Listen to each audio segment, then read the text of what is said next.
नमस्कार, आप देख रहे हैं दूरदर्शन समाचार। आपके साथ मैं हूं पराक्रम सिंह शेखावत। बताएंगे आपको आज दिन भर से जुड़ी बड़ी और महत्वपूर्ण खबरें। समाचार की शुरुआत सुर्खियों के साथ। कैबिनेट की बैठक में किसानों से लेकर टेक्नोलॉजी सेक्टर तक 1,52,702 करोड़ के 10 बड़े फैसलों पर मुहर। 365 रुपए प्रति क्विंटल तय एफआरपी के साथ 5 करोड़ गन्ना किसानों के लिए महत्वपूर्ण फैसले को मंजूरी। पश्चिम बंगाल में सरकार गठन की तैयारियां तेज। 9 मई को भाजपा के पहले मुख्यमंत्री का शपथ ग्रहण। केंद्रीय गृह मंत्री अमित शाह विधायी दल के नेता के चुनाव के लिए केंद्रीय पर्यवेक्षक नियुक्त।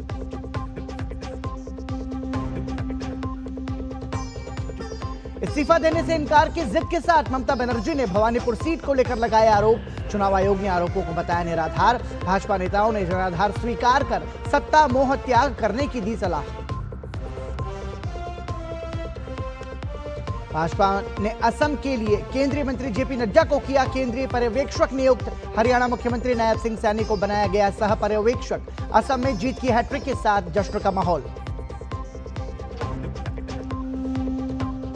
तमिलनाडु में टीवी के विधायक दल का नेता चुने गए विजय। राज्यपाल से किया सरकार बनाने के लिए आमंत्रित करने का अनुरोध। केरल में भी यूडीएफ की ओर से तिरुवनंतपुरम में सियासी हलचल तेज।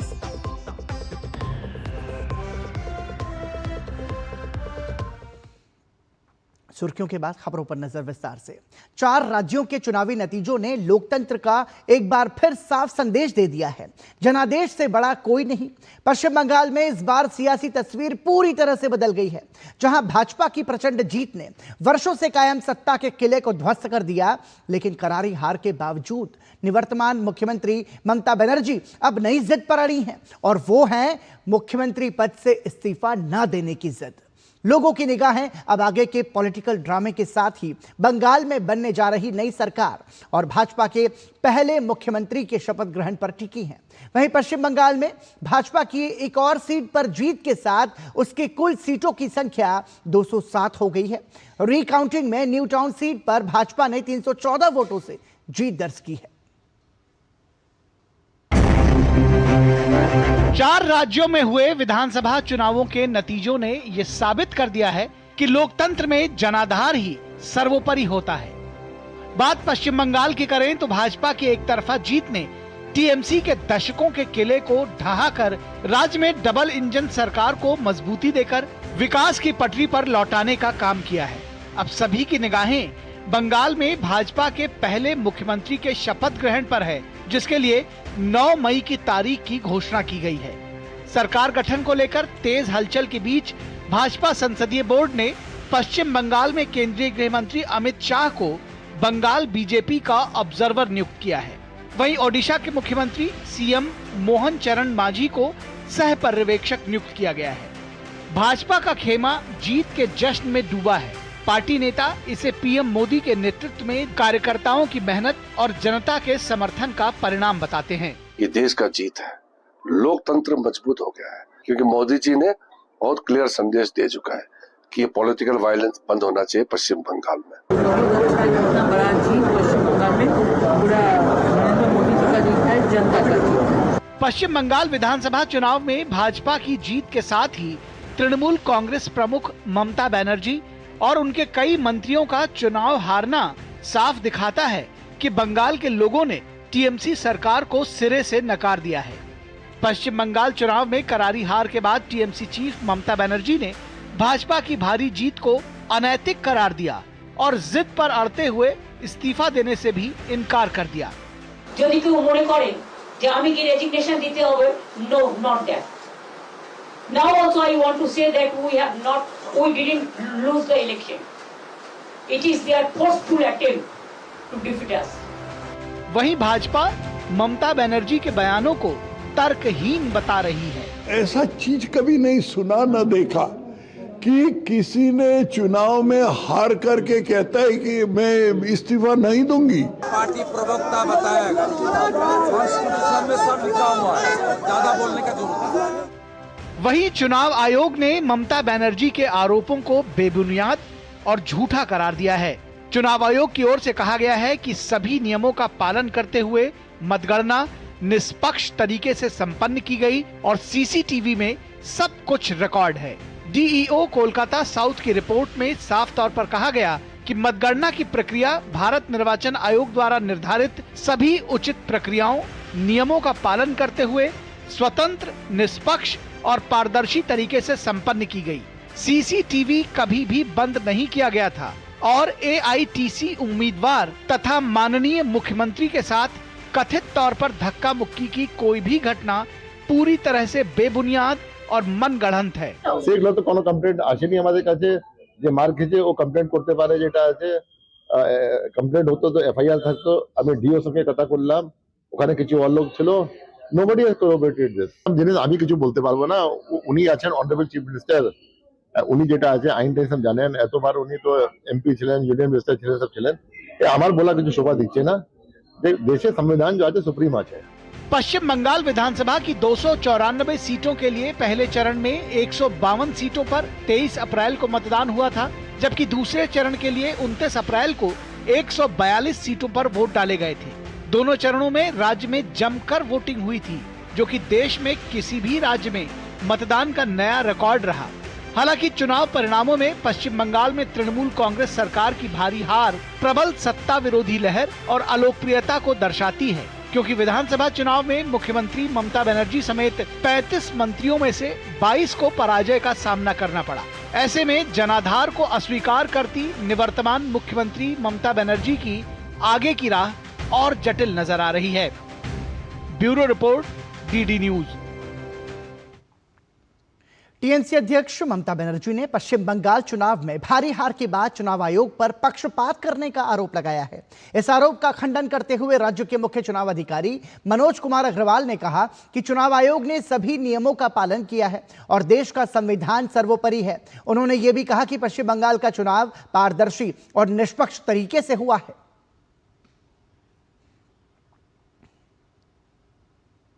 पश्चिम बंगाल में भाजपा की ऐतिहासिक जीत के बाद अब नए मुख्यमंत्री के चेहरे की चर्चा चलने लगी है। वहीं इस पर वरिष्ठ भाजपा नेता दिलीप घोष ने कहा है कि ये बंगाल की जनता की जीत है। पार्टी को 207 सीटें मिली हैं, जो कि 2/3 बहुमत से भी अधिक है। बहुत साल के बाद जनता ने हमें मौका दिया है। 75 साल निरंतर तपस्या करने के बाद लोगों का भरोसा है। पिछले बार हमको आधा दिया था। हमको विपक्ष के नाते हमारी जिम्मेदारी और उठाने का जिम्मेदारी दी थी, वो उन्होंने की है। आज जनता मोदी जी का भरोसा किया है, भाजपा पर भरोसा किया है, तो ये बहुत बड़ी जिम्मेदारी आई है। इसको हम लोग सुचारू रूप से पालन करेंगे, लोगों का सपने को सफल करेंगे। भाजपा नेता संबित पात्रा ने पश्चिम बंगाल की मुख्यमंत्री ममता बनर्जी के मैं इस्तीफा नहीं दूंगी, मैं हारी नहीं हूं वाले बयान पर प्रतिक्रिया देते हुए कहा कि लोकतंत्र में हार स्वीकार करना एक सामान्य प्रक्रिया है और सत्ता का शांतिपूर्ण हस्तांतरण भारतीय लोकतंत्र की पहचान है। संबित पात्रा ने यह भी कहा कि ममता बनर्जी का यह बयान भारतीय लोकतंत्र और संविधान पर एक गहरी चोट है। पूरे संसार में भारत अपने इस लोकतांत्रिक संवैधानिक प्रक्रिया के लिए जानी जाती है, मगर आज ममता बनर्जी जी ने जो कहा है और जो किया है, मुझे दुख के साथ कहना पड़ रहा है। यह जो परंपरा भारतवर्ष की थी, उसके ऊपर एक आघात है। यह भारतीय जनता पार्टी के ऊपर आघात नहीं है, यह आघात लोकतंत्र पर है। यह आघात भारत के कॉन्स्टिट्यूशन अर्थात बाबा साहेब अंबेडकर के संविधान के ऊपर है। पश्चिम बंगाल के मुख्य सचिव ने राज्य में प्रशासनिक कार्यप्रणाली को सुदृढ़ करने के लिए महत्वपूर्ण निर्देश जारी किए हैं। राज्य के मुख्य सचिव द्वारा जारी आदेश में सभी विभागों और कार्यालयों के प्रमुखों को अपने अपने कार्यालयों में फिजिकल फाइल्स का पूरा लेखा जोखा रखने और उनका उचित रखरखाव सुनिश्चित करने को कहा गया है। साथ ही इन अभिलेखों को पश्चिम बंगाल सचिवालय मैनुअल के प्रावधानों के अनुसार सुव्यवस्थित ढंग से इंडेक्स करने के निर्देश दिए गए हैं। आदेश में यह भी कहा गया है कि संबंधित विभागों के वित्तीय सलाहकार इन फाइल्स की सूची तैयार कर उनका समुचित रिकॉर्ड संधारित करेंगे। आपको बता दें कि यह निर्देशिका अतिरिक्त मुख्य सचिव, प्रधान सचिव और विभागीय सचिवों को भेजी गई है।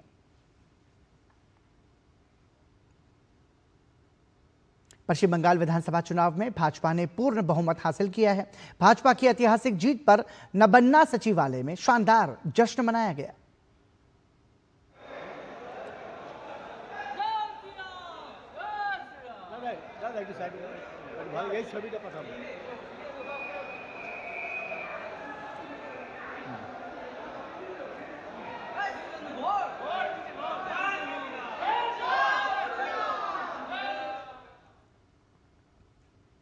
पश्चिम बंगाल में भाजपा की ऐतिहासिक जीत के बाद आसनसोल में सालों से बंद श्री श्री दुर्गा माता चैरिटेबल ट्रस्ट द्वारा संचालित दुर्गा मंदिर कई वर्षों के बाद श्रद्धालुओं के लिए फिर से खुल गया है। ये दुर्गा मंदिर आसनसोल के बस्तिन बाजार में स्थित है।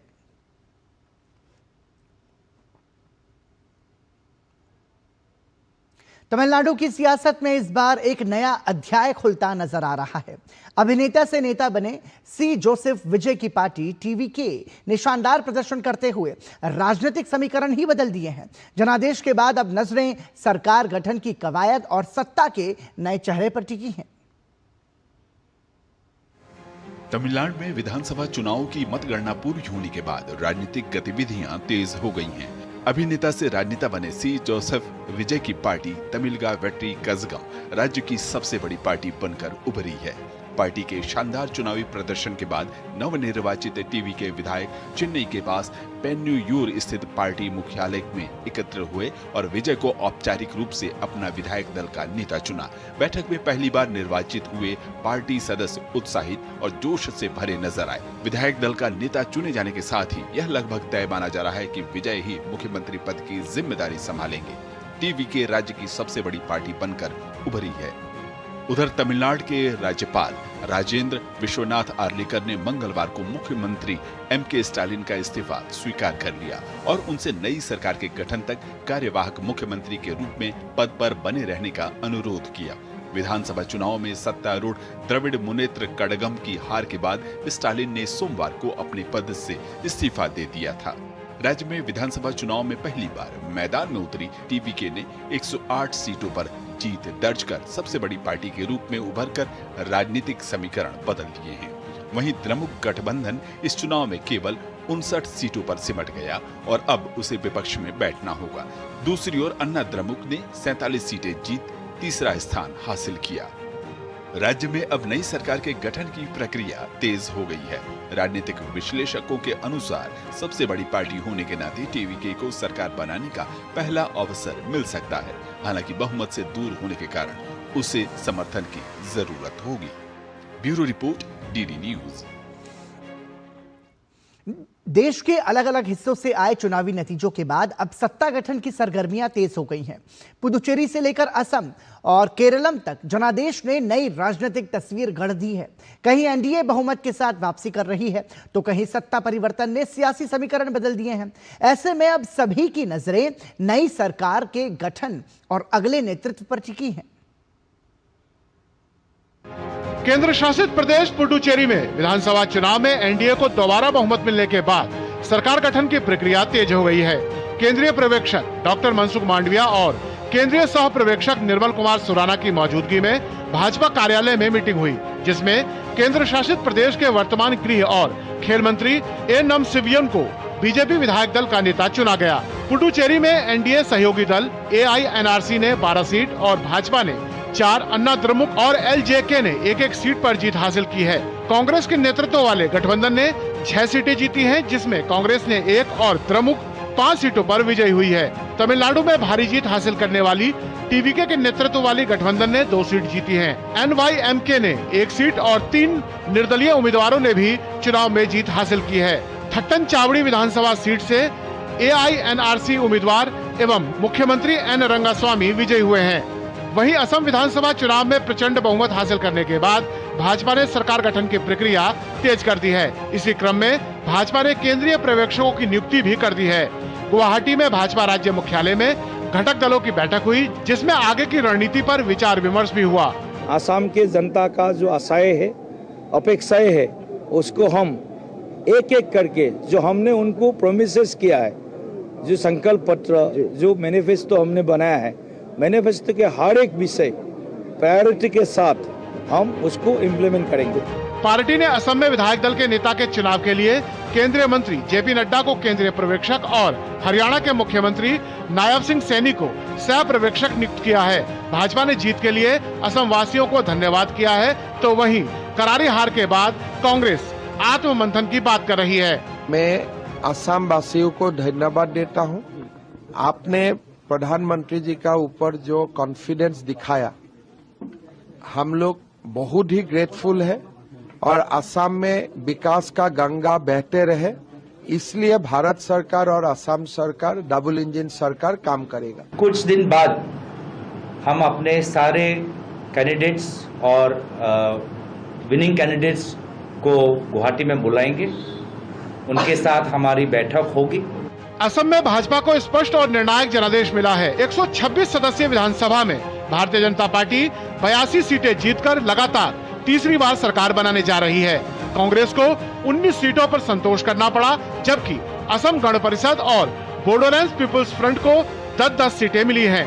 अन्य दलों में AIUDF और राइजोर दल ने 2-2 सीटें जीती, जबकि तृणमूल कांग्रेस को 1 सीट मिली है। केरलम में भी UDF को मिली बहुमत के बाद राजधानी तिरुवनंतपुरम में सियासी हलचल तेज हो गई है।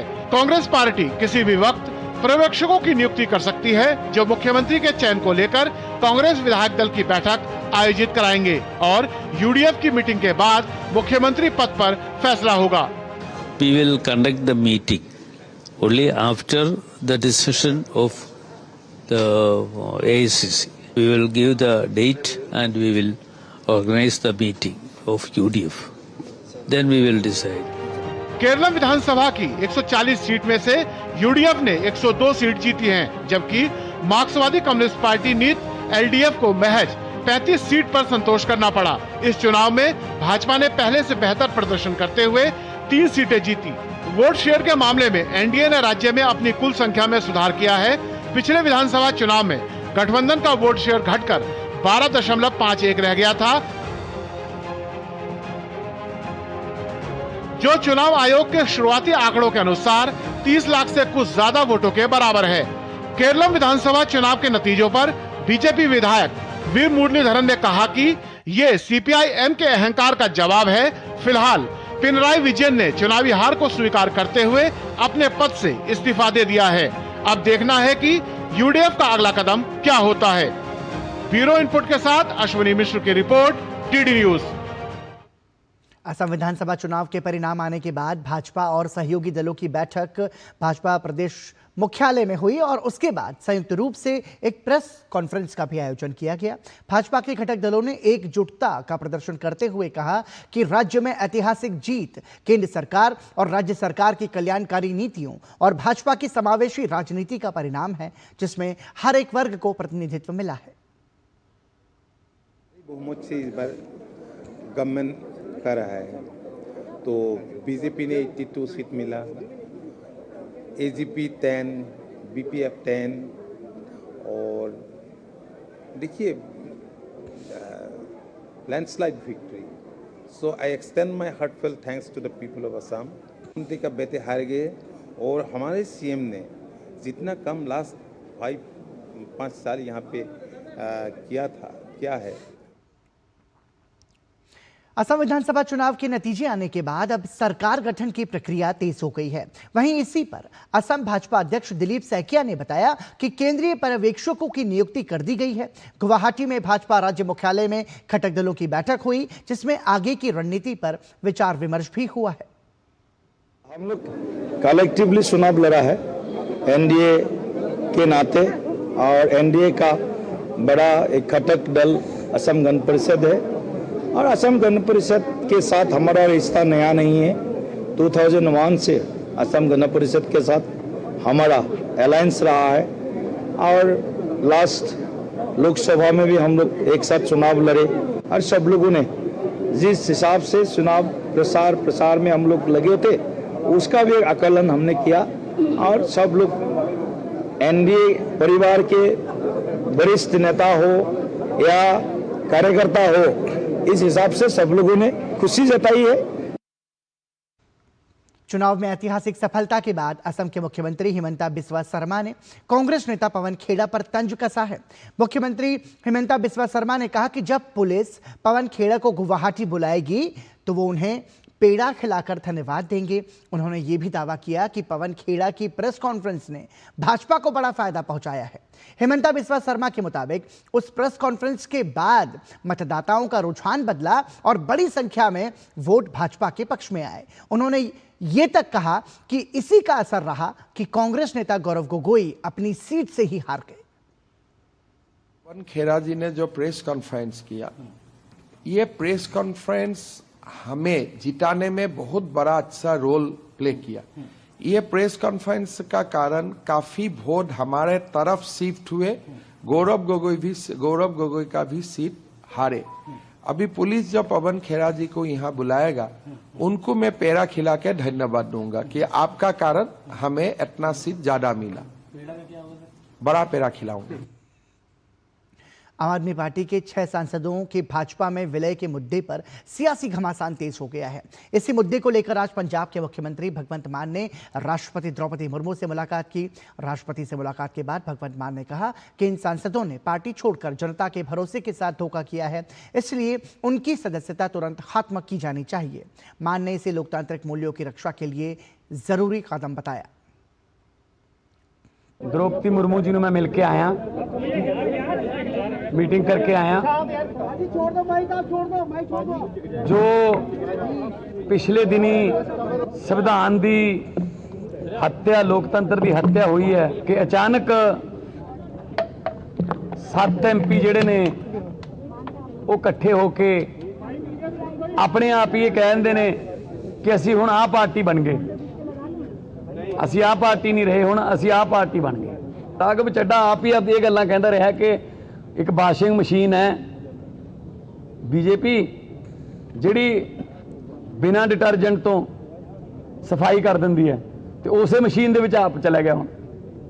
ਸੋ ਘੱਟੋ ਘੱਟ ਆਪਦੀਆਂ ਕਈਆਂ ਹੋਈਆਂ ਗੱਲਾਂ ਤੇ ਆਪ ਤਾਂ ਥੋੜਾ ਜਿਹਾ ਗੌਰ ਕਰ ਲੈਂਦੇ। ਸਪੋਕਸਪਰਸਨ ਸੀ, ਕਿੰਨੀ ਵਾਰੀ ਤੁਸੀਂ बीजेपी ਦੇ ਵਿਰੁੱਧ ਬੋਲਿਆ ਹੋ, ਹੁਣ ਸਾਰੀਆਂ ਗੱਲਾਂ ਤੁਹਾਡੇ ਵੱਲੋਂ ਕਲੀਅਰ ਹੋ ਗਈਆਂ, ਮਾਫ हो गई। केंद्र सरकार ने आज विकास और सुधारों की दिशा में एक व्यापक कदम उठाते हुए कैबिनेट बैठक में 10 महत्वपूर्ण फैसलों को मंजूरी दी है, जिनकी कुल लागत 1.52 लाख करोड़ रुपए से अधिक है।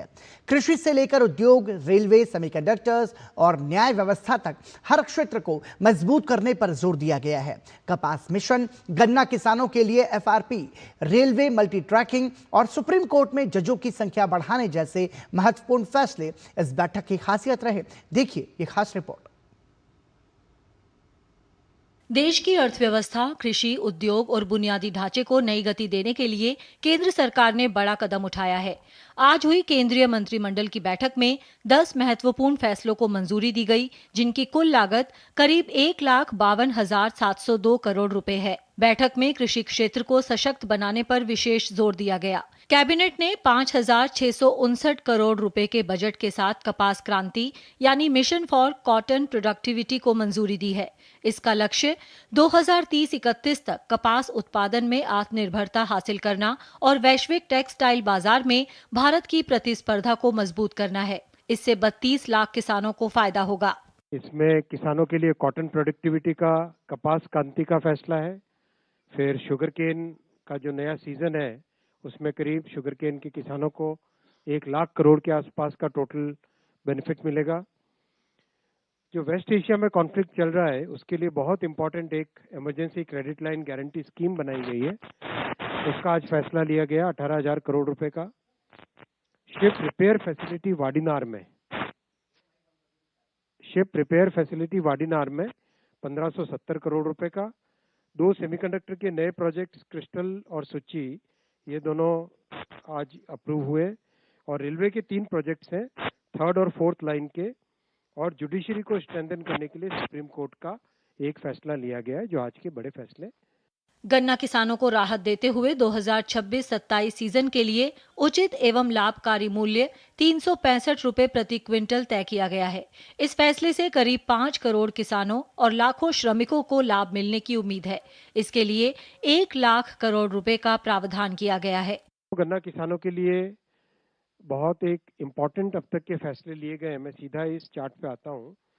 2012-13 में अगर हम देखें, तब से 2012-13 से 220, 230, 255, 275, 290, 305, 315, 340, 355 और अब 365 रुपए गन्ना किसानों के लिए अप्रूव किया है। कैबिनेट ने emergency credit line guarantee scheme 5.0 को भी मंजूरी दी है, जिसके तहत 18,100 करोड़ रुपए की व्यवस्था की गई है। इसका उद्देश्य मौजूदा वैश्विक परिस्थितियों के बीच व्यवसायों को अतिरिक्त ऋण उपलब्ध कराना है। 2,55,000 करोड़ रुपीस का टोटल सपोर्ट मिलेगा, which is huge, which is a very large number. इस स्कीम में जो कॉस्ट आएगी, because this will be basically credit from the banking sector to the MSMEs and aviation sector. साथ ही गुजरात के वाडीनार में 1570 करोड़ रुपए की लागत से जहाज मरम्मत सुविधा स्थापित की जाएगी। वाडीनार गुजरात में शिप रिपेयर क्लस्टर इनिशिएटिव लिया गया है 1570 करोड़ रुपीस का।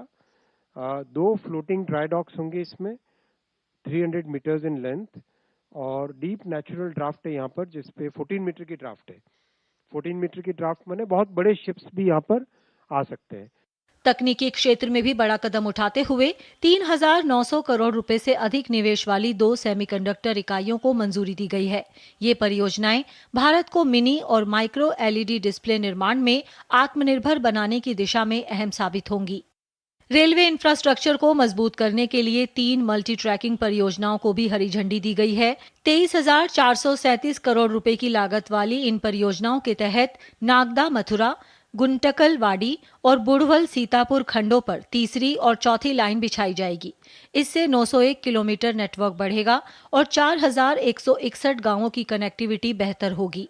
आने वाले 40-50 वर्षों के लिए जो हमारा देश का रेलवे का रिक्वायरमेंट रहेगा वो इससे मीट होगा, और साथ ही साथ जो हाई स्पीड के कॉरिडोर्स बनेंगे, जो जैसे दिल्ली से वाराणसी, वाराणसी से पटना, पटना से सिलीगुड़ी, तो ये हाई स्पीड का जो कॉरिडोर बनेगा, प्रैक्टिकली दिल्ली से सिलीगुड़ी 6 घंटे का रूट बन जाएगा, मात्र दिल्ली से लखनऊ 2 घंटे का। इस तरह का आने वाले समय में आप देखेंगे किस तरह से तेजी से काम भी बहुत तेजी से चल रहा है।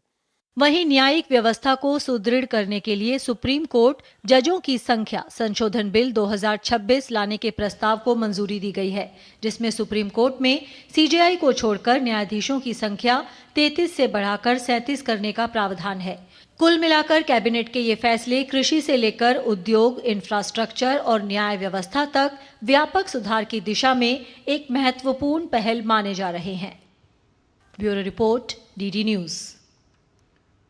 प्रधानमंत्री नरेंद्र मोदी ने किसानों के लिए केंद्रीय मंत्रिमंडल के फैसले की जानकारी सोशल मीडिया प्लेटफॉर्म X पर साझा करते हुए अपने संदेश में लिखा कि देश भर के अपने अन्नदाता भाई बहनों के कल्याण के लिए हम पूरी तरह से प्रतिबद्ध हैं। इसी कड़ी में आज 2026-27 के सीजन के लिए गन्ने का उचित एवं लाभकारी मूल्य 365 रुपए प्रति क्विंटल निर्धारित करने को मंजूरी दी गई है। इससे जहां करोड़ों गन्ना किसानों को लाभ होगा, वहीं चीनी मिलों और इस क्षेत्र से जुड़े लाखों श्रमिकों को भी फायदा मिलेगा।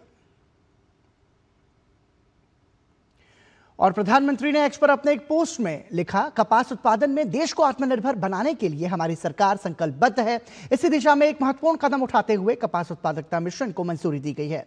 इससे न केवल उद्योगों को आसानी से कपास उपलब्ध होगा, बल्कि उच्च गुणवत्ता वाले भारतीय कपास के निर्यात को बढ़ावा भी मिलेगा।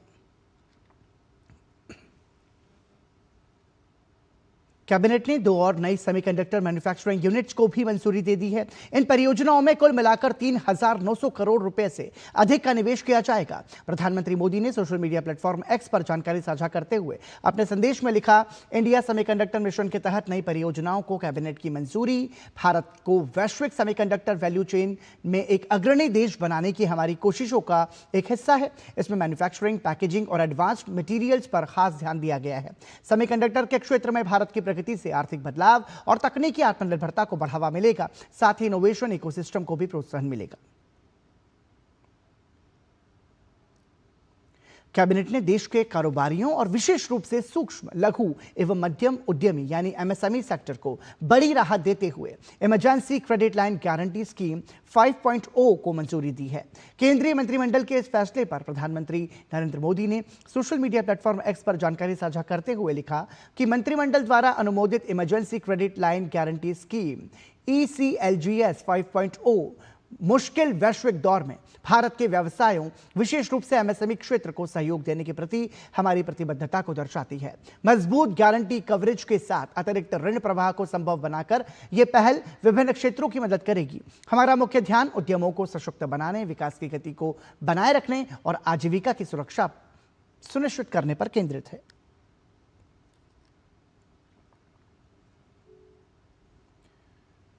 प्रधानमंत्री नरेंद्र मोदी की अध्यक्षता में हुई cabinet committee on economic affairs ने गुजरात के वडीनार में एक अत्याधुनिक शिप रिपेयर फैसिलिटी विकसित करने को मंजूरी दे दी है। कैबिनेट के इस फैसले पर प्रधानमंत्री मोदी ने सोशल मीडिया प्लेटफॉर्म एक्स पर जानकारी साझा करते हुए अपने संदेश में लिखा, गुजरात के वडीनार में विश्व स्तरीय जहाज मरम्मत सुविधा के लिए कैबिनेट की मंजूरी भारत की समुद्री क्षमताओं को मजबूत करने की दिशा में एक महत्वपूर्ण कदम है। इससे बड़े जहाजों की सर्विस करने की हमारी क्षमता बढ़ेगी, रोजगार के अवसर पैदा होंगे, सहायक उद्योगों को बढ़ावा मिलेगा और हमारे बंदरगाहों की प्रतिस्पर्धात्मकता में सुधार होगा। ये परियोजना एक मजबूत और भविष्य के लिए तैयार समुद्री इकोसिस्टम बनाने में योगदान देगी और ब्लू इकोनॉमी में विकास की गति को तेज करेगी। भारत की अर्थव्यवस्था को लेकर एक सकारात्मक संकेत सामने आया है। मूडीज रेटिंग्स की ताजा रिपोर्ट में भारत को दुनिया की प्रमुख उभरती अर्थव्यवस्थाओं में सबसे मजबूत और लचीले देशों में शामिल बताया गया है। रिपोर्ट के मुताबिक पिछले कुछ वर्षों में किए गए आर्थिक सुधारों जैसे टैक्स सिस्टम, बैंकिंग सेक्टर और डिजिटल इंफ्रास्ट्रक्चर में बदलाव का असर अब साफ दिखाई दे रहा है। इससे न सिर्फ अर्थव्यवस्था मजबूत हुई है बल्कि निवेशकों का भरोसा भी बढ़ा है। मूडीज का कहना है कि भारत के पास मजबूत आर्थिक सुरक्षा कवच भी मौजूद है, जिसमें पर्याप्त विदेशी मुद्रा भंडार, स्थिर बैंकिंग प्रणाली और संतुलित वित्तीय ढांचा शामिल है। रिपोर्ट में आरबीआई की संतुलित नीतियों ने महंगाई को काबू में रखने और बाजार में स्थिरता बनाए रखने में महत्वपूर्ण भूमिका निभाई है। हालांकि पश्चिम एशिया में बढ़ते तनाव और तेल की कीमतों में उतार चढ़ाव, साथ ही बढ़ता राजकोषीय घाटा अभी भी चुनौती बने हुए हैं। कुल मिलाकर रिपोर्ट के अनुसार भारत की अर्थव्यवस्था तेजी से आगे बढ़ रही है और वैश्विक अनिश्चितताओं के बीच भी मजबूती से टिके रहने की स्थिति में है। दिल्ली की मुख्यमंत्री रेखा गुप्ता के नेतृत्व में मंगलवार को आयोजित कैबिनेट में वोकेशनल शिक्षकों और समग्र शिक्षा अभियान के तहत संचालित विशेष प्रशिक्षण केंद्रों में कार्यरत शिक्षकों के वेतन में भी महत्वपूर्ण वृद्धि की घोषणा की है। इन केंद्रों में उन बच्चों को शिक्षा से जोड़ा जाता है जो किसी कारणवश स्कूल नहीं जा पाते हैं या अन्य कारणों से स्कूल छोड़ जाते हैं। दिल्ली सचिवालय में आयोजित कैबिनेट में हुए इस निर्णय की जानकारी देते हुए मुख्यमंत्री ने बताया कि दिल्ली में करीब 1131 वोकेशनल शिक्षक कई विधाओं की ट्रेनिंग देते हैं। इनका वेतन बढ़ाकर 38,100 रुपए किया जा रहा है। पहले इन्हें 20,000 से लेकर 23,000 रुपए ही मिलते थे। वहीं समग्र शिक्षा अभियान के तहत वर्तमान में संचालित कुल 784 केंद्रों में पढ़ाने वाले शिक्षकों के वेतन में भी वृद्धि की गई है। इन केंद्रों में तैनात सभी शिक्षकों का वेतन 21,000 रुपए प्रतिमाह से बढ़ाकर 35,420 रुपए प्रतिमाह कर दिया गया है। इन केंद्रों में स्कूल से बाहर आउट ऑफ स्कूल बच्चों को शिक्षा से जोड़ा जाता है और उन्हें मुख्यधारा में लाने के लिए विशेष प्रशिक्षण दिया जाता है। मुख्यमंत्री ने कहा कि अब समग्र शिक्षा अभियान के शिक्षकों को प्राइमरी और अपर प्राइमरी शिक्षकों के बराबर वेतन मिलेगा। यह निर्णय केवल वेतन वृद्धि नहीं बल्कि उन शिक्षकों के समर्पण और मेहनत का सम्मान है जो चुनौतीपूर्ण परिस्थितियों में बच्चों को शिक्षा से जोड़ने का काम कर रहे हैं। इन सभी शिक्षकों के वेतन में बढ़ोतरी होने से न केवल उनकी आर्थिक स्थिति मजबूत होगी बल्कि उनका मनोबल भी बढ़ेगा। जब शिक्षक संतुष्ट और प्रेरित होंगे तभी वो बच्चों को बेहतर गुणवत्ता की शिक्षा दे पाएंगे। मुख्यमंत्री ने बताया कि नियमित मॉनिटरिंग, अभिभावकों की काउंसलिंग और विभिन्न विभागों के साथ समन्वय के माध्यम से यह सुनिश्चित किया जा रहा है कि हर बच्चे तक शिक्षा पहुंचे।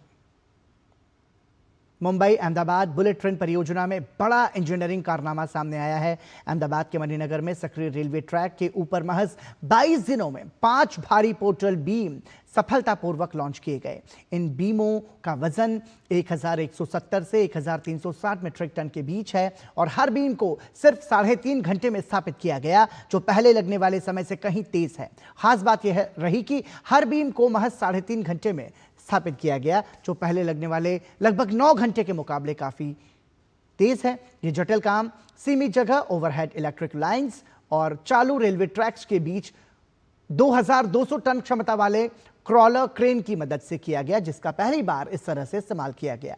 अहमदाबाद के मणिनगर में यह संरचना 30 से 34 मीटर के बड़े स्पैन को कवर करती है, जिससे बुलेट ट्रेन ट्रैक सुरक्षित और स्थिर रह सके।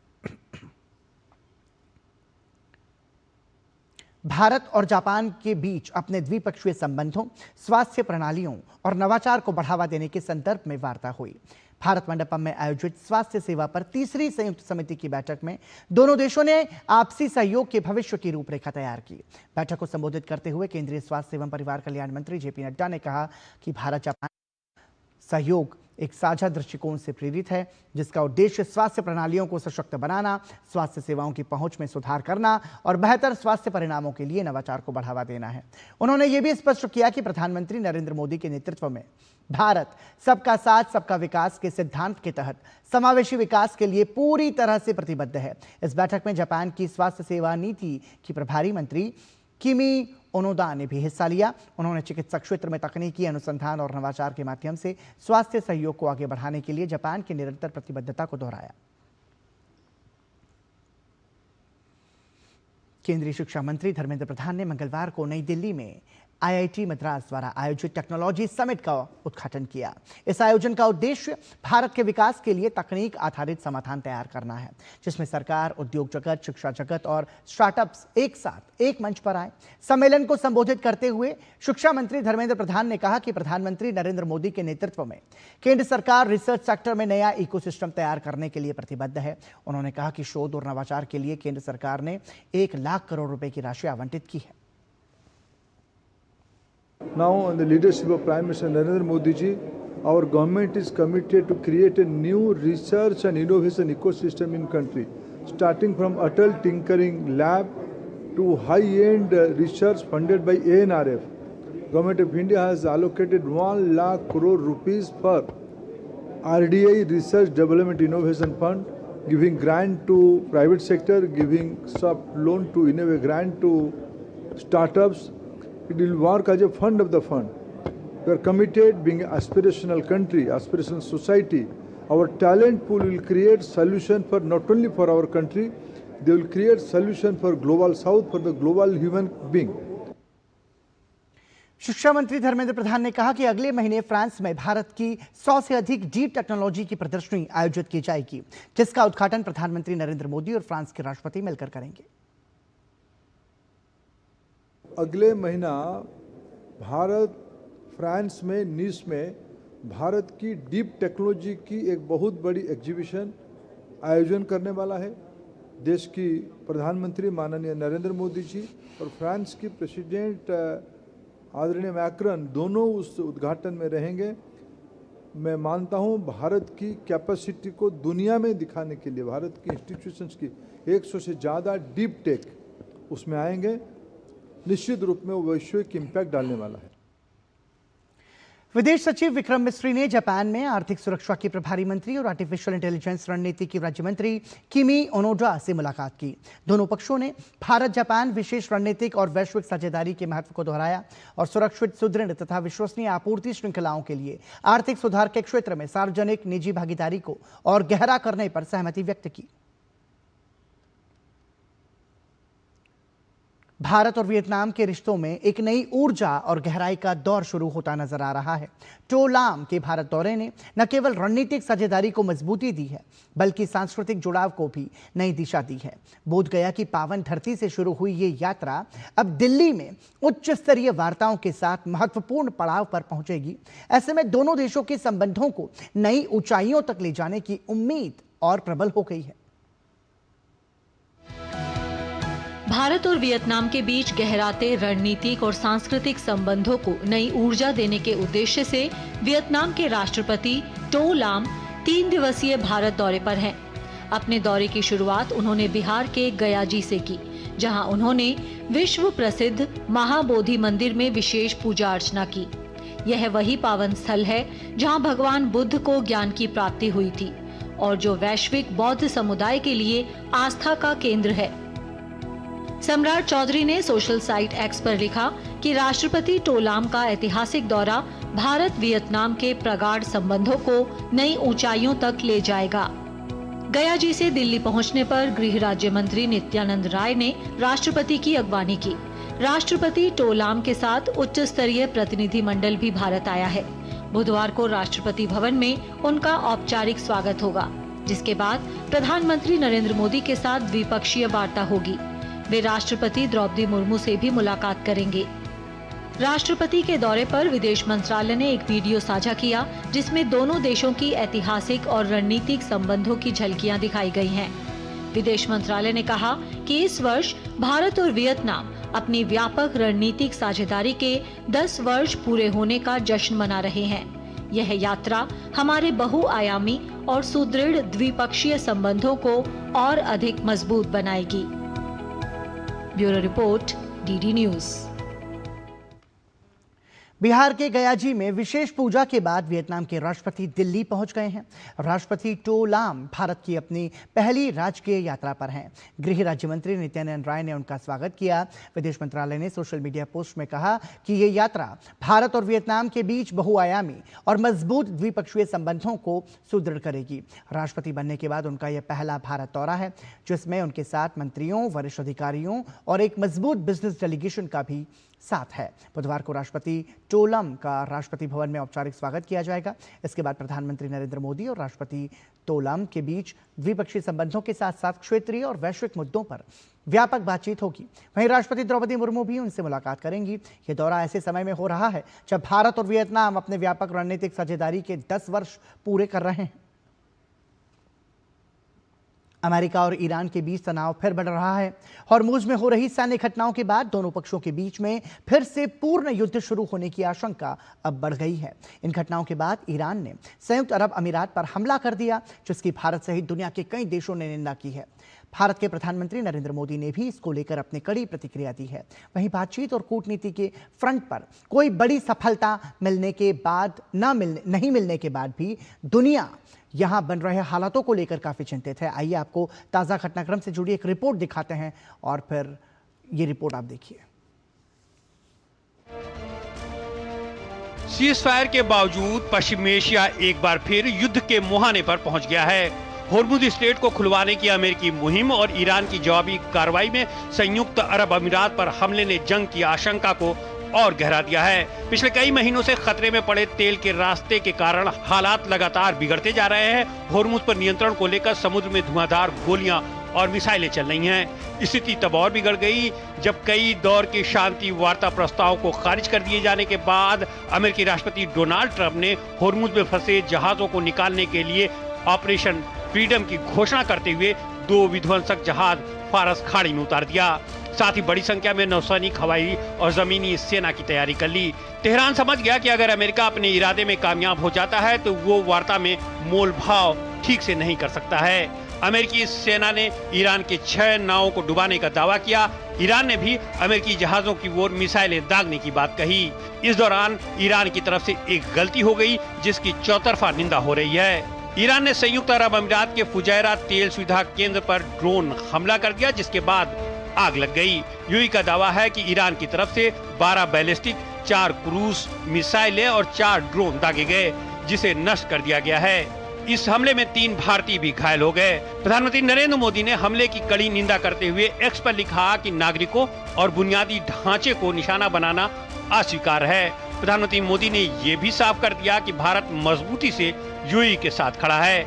उन्होंने कहा कि हम संवाद और कूटनीति के माध्यम से सभी मुद्दों के शांतिपूर्ण समाधान के प्रति अपना समर्थन दोहराते हैं।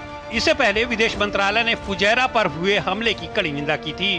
विदेश मंत्रालय के प्रवक्ता ने कहा कि अंतर्राष्ट्रीय कानून के अनुसार हॉर्मुज स्ट्रेट से जहाजों और व्यापार का रास्ता बगैर किसी रुकावट के खुला रहना चाहिए।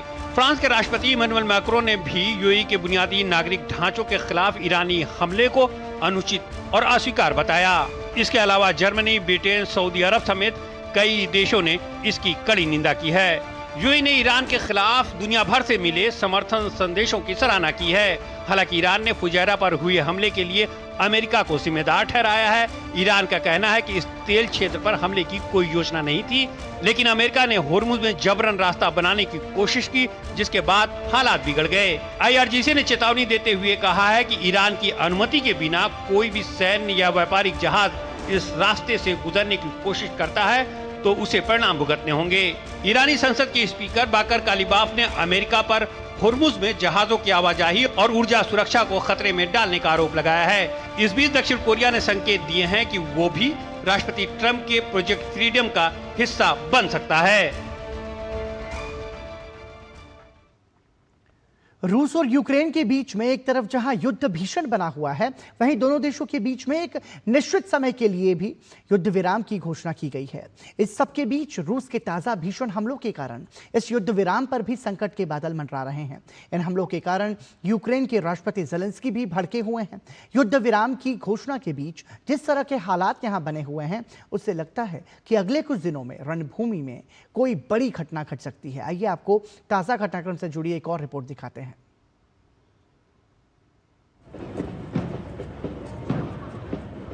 पिछले 4 साल से रूस और यूक्रेन के बीच जारी युद्ध में एक नए तरह के संघर्ष विराम की घोषणा तो हुई, लेकिन इससे पहले यूक्रेन पर हुए बड़े हमले ने victory day parade cease fire को अनिश्चितता के दलदल में ढकेल दिया है। दरअसल रूस और यूक्रेन ने 9 मई के विक्ट्री डे से पहले अलग अलग समय पर युद्ध विराम का ऐलान किया। इसके ऐलान के बावजूद रूस की तरफ से पोल्टोवा और खार्किव में यूक्रेन की सरकारी ऊर्जा कंपनी पर हुए हमले ने दोनों देशों के बीच तनाव को और बढ़ा दिया है। इस हमले में 5 लोगों की मौत हो गई है, जबकि 37 लोग घायल हुए हैं और ऊर्जा संयंत्र को बड़े पैमाने पर नुकसान भी पहुंचा है।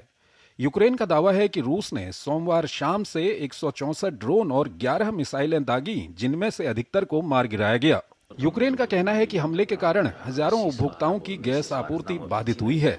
रूस के हमले से यूक्रेनी राष्ट्रपति ज़ेलेंस्की भड़के हुए हैं और उन्होंने उचित समय पर माकूल जवाब देने का संकल्प दोहराया है। उन्होंने कहा, खुद रूस ने ही सीज फायर की पेशकश की थी, लेकिन इसके बदले ड्रोन और मिसाइल से हमला कर पागलपन का सबूत दिया है। इससे पहले रूस ने विक्ट्री डे की 81वीं वर्षगांठ से पहले यूक्रेन पर शुक्रवार और शनिवार को किसी तरह हमला नहीं करने का ऐलान किया था। रूसी रक्षा मंत्रालय ने स्पष्ट शब्दों में चेतावनी देते हुए कहा था कि इस दौरान मॉस्को में होने वाले समारोहों को निशाना बनाया गया तो कीव को बख्शा नहीं जाएगा। इस पर जवाब देते हुए यूक्रेन के राष्ट्रपति वोलोदिमीर ज़ेलेंस्की ने कहा कि उनका देश भी बुधवार रात 12 बजे से युद्ध विराम का पालन करने को तैयार है। हालांकि उन्होंने इसकी कोई समय सीमा नहीं बताई। साथ ही उन्होंने कहा कि रूस की हर कार्रवाई का उसी तरह जवाब दिया जाएगा। मॉस्को के रेड स्क्वायर में होने वाली विक्ट्री डे परेड की तैयारियां जारी हैं। हालांकि इस बार सुरक्षा कारणों से कार्यक्रम को सीमित रखा गया है। आशंका जताई जा रही है कि यूक्रेन ड्रोन हमलों के जरिए रूस के भीतर तक निशाना साध सकता है। इसके साथ ही वहां मौजूद नागरिकों और विदेशी दूतावासों के कर्मचारियों को शहर छोड़ने तक की सलाह दी गई है। रूसी मीडिया के अनुसार सुरक्षा चिंताओं के चलते मोबाइल कंपनियों द्वारा मॉस्को और सेंट पीटर्सबर्ग में मोबाइल इंटरनेट सेवाओं पर अस्थायी पाबंदी लगाई जा सकती है। इस पर चुटकी लेते हुए राष्ट्रपति ज़ेलेंस्की ने कहा कि रूस की सेना खुद मानती है कि यूक्रेन की सहमति के बिना मॉस्को में परेड सुरक्षित नहीं हो सकती। ज़ेलेंस्की ने कहा, ये दिखाता है कि वो अब मजबूत नहीं है, इसलिए हमें उन पर प्रतिबंधों के जरिए दबाव बनाए रखना चाहिए। हालांकि इस तरह के सीज फायर के पहले भी प्रयास हो चुके हैं, लेकिन जमीन पर उनका सकारात्मक परिणाम नहीं दिखा है। विक्ट्री डे रूस के लिए सिर्फ एक सैन्य परेड नहीं, बल्कि राष्ट्रीय गौरव और इतिहास से जुड़ा बेहद अहम दिन है। द्वितीय विश्व युद्ध के दौरान 1941 से 1945 के ग्रेट पैट्रियोटिक वॉर में सोवियत संघ ने करीब 2 करोड़ 70 लाख लोगों को खोया था। यही वजह है कि ये दिन रूस के लिए सामूहिक स्मृति और देशभक्ति का प्रतीक बना हुआ है। फुटबॉल विश्व कप शुरू होने में अब कुछ ही दिन बाकी बचे हैं। ऐसे में पूरी दुनिया धीरे धीरे फुटबॉल के रंग में रंगने लगी है। इसी कड़ी में ब्राजील में 48 साल पुरानी एक परंपरा को प्रशंसकों ने बरकरार रखा है। ब्राजील की एक सड़क हर फुटबॉल विश्व कप पर आर्ट वर्क से सज जाती है और इस साल भी ये सिलसिला नहीं टूटा। ये है रियो डी जेनेरो की Pereira Nunes street. Vila Isabel इलाके में मौजूद इस सड़क के लिए फुटबॉल विश्व कप बेहद खास होता है। पिछले 48 साल से हर 4 साल में एक बार जब भी फुटबॉल विश्व कप का आयोजन होता है, यहाँ रहने वाले लोग मिलकर दीवारों और सड़क पर फुटबॉल विश्व कप से जुड़े म्यूरल्स बनाते हैं। इस साल ये सड़क फुटबॉल विश्व कप की ट्रॉफी, ब्राजील के पुराने दिग्गज फुटबॉलर और मौजूदा फुटबॉल टीम के सदस्य और ब्राजील के राष्ट्रीय रंगों से सजी दिखाई दे रही है। वहीं 3 मेजबान देशों अमेरिका, कनाडा और मैक्सिको के झंडों की झलक भी देखने को मिल रही है। आयोजकों का कहना है कि ये म्यूरल्स शांति, सहिष्णुता और समावेशिता का संदेश देते हैं। उत्साह को देखकर बहुत अच्छा लग रहा है। हर विश्व कप में यहाँ ये आर्ट वर्क देखने को मिलता है। उम्मीद है कि ये आर्ट वर्क भाग्यशाली साबित हो और ब्राजील एक बार फिर चैंपियन बने। हमें विश्व कप की जरूरत है। हमेशा की तरह हम एक बड़ी स्क्रीन पर मैच देखेंगे, एक बड़ी पार्टी होगी। अगर ब्राजील की टीम पहले दौर से आगे चली जाती है तो मुझे बहुत खुशी होगी। ब्राजील ने पिछली बार 2002 में जापान में विश्व कप जीता था। इटली के कार्लो एंचेलोटी के कोच बनने के बाद से ये ब्राजील की टीम का पहला फुटबॉल विश्व कप होगा। Sports desk, DD news.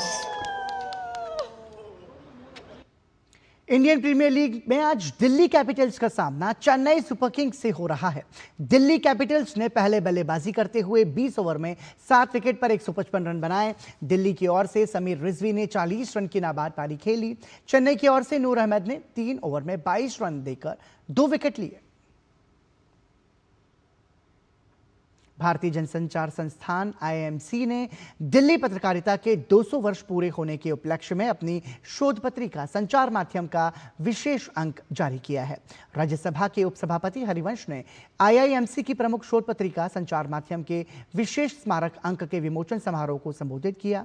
राष्ट्र निर्माण में हिंदी पत्रकारिता की समृद्ध विरासत और इसकी बदलती भूमिका पर प्रकाश डालते हुए हरिवंश ने कहा कि तेजी से हो रहे बदलावों के इस दौर में साक्षर और निरक्षर की परिभाषा अब केवल पढ़ने और लिखने की पारंपरिक सीमाओं से कहीं आगे निकल गई है। लगातार सीखते रहना और ज्ञान की उभरती नई प्रणालियों के अनुरूप खुद को ढालने की क्षमता अब बेहद जरूरी हो गई है। इस कार्यक्रम में IIMC की कुलपति डॉक्टर प्रज्ञा पालीवाल गौड़ और सूचना एवं प्रसारण मंत्रालय के संयुक्त सचिव डॉक्टर के निराला भी उपस्थित रहे। और इसी के साथ समाचार में अभी के लिए इतना ही। हमें और हमारी पूरी टीम को दीजिए अनुमति। नमस्कार।